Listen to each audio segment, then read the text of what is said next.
নমস্কাৰ information blog Assam চেনেলটোলৈ আপোনালোক সকলোকে স্বাগতম। আজিৰ এই ভিডিঅ'টিত আলোচনা কৰিব বিচাৰিছোঁ অসমত থকা তেল শোধনাগাৰ কেইটাৰ বিষয়ে। অসমত মুঠ 4টা তেল শোধনাগাৰ আছে।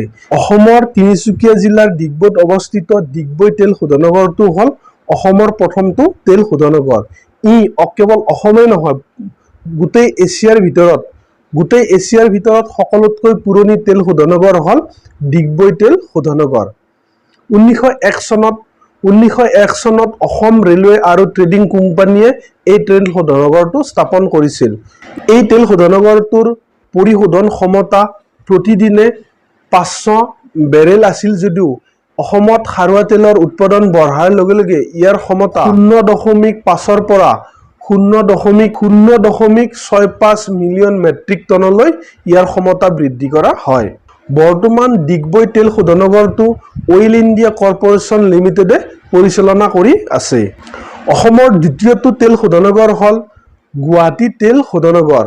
অসমৰ কামৰূপ মহানগৰ জিলাৰ গুৱাহাটীৰ ননমাটিত অৱস্থিত গুৱাহাটী তেল শোধনাগাৰ। ভাৰতবৰ্ষৰ প্ৰথমটো ৰাজহুৱা খণ্ডৰ তেল শোধনাগাৰ গুৱাহাটী তেল শোধনাগাৰ। ভাৰতবৰ্ষৰ প্ৰথমটো ৰাজহুৱা খণ্ডৰ তেল শোধনাগাৰ হ'ল গুৱাহাটী তেল শোধনাগাৰ।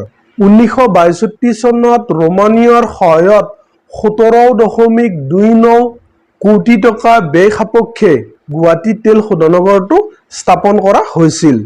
গুৱাহাটী তেল শোধনাগাৰৰ পৰিশোধন ক্ষমতা বাৰ্ষিক 1 মিলিয়ন মেট্ৰিক টন আৰু বৰ্তমান গুৱাহাটী তেল শোধনাগাৰটো পৰিচালনা কৰি আছে অইল ইণ্ডিয়া কৰ্পোৰেশ্যন লিমিটেড। অসমৰ তৃতীয়টো তেল শোধনাগাৰ হ'ল বঙাইগাঁও তেল শোধনাগাৰ। বৰ্তমান অসমৰ চিৰাং জিলাৰ ধুলিগাঁৱত অৱস্থিত বঙাইগাঁও তেল শোধনাগাৰটো হ'ল অসমৰ তৃতীয়টো তেল শোধনাগাৰ।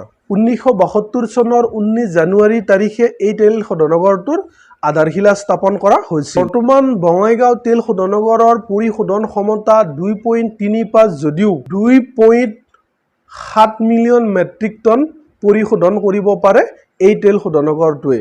বৰ্তমান ভাৰতীয় তেল নিগমৰ অধীনত পৰিচালনা হৈ আছে বঙাইগাঁও তেল শোধনাগাৰটো।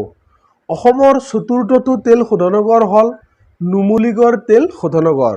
বৰ্তমান অসমৰ গোলাঘাটৰ মৰঙীত অৱস্থিত নুমলীগড় তেল শোধনাগাৰ। অসম আন্দোলনৰ পাছত স্বাক্ষৰিত হোৱা চুক্তি অনুসৰি 3 মিলিয়ন মেট্ৰিক ক্ষমতাৰ এই তেল শোধনাগাৰটো স্থাপন কৰা হৈছিল। 1999 চনত 2724 কোটি টকাৰ ব্যয়েৰে নুমলীগড় তেল শোধনাগাৰটো স্থাপন কৰা হৈছিল। নুমলীগড় তেল শোধনাগাৰটো ভাৰত চৰকাৰৰ অধীনস্থ অইল ইণ্ডিয়া কৰ্পোৰেশ্যন লিমিটেডে 80.16 আৰু অসম চৰকাৰৰ 15.47% আৰু ইঞ্জিনিয়াৰ্ছ ইণ্ডিয়া লিমিটেডৰ 4.37% এই নুমলীগড় তেল শোধনাগাৰটো পৰিচালনা হৈ আছে।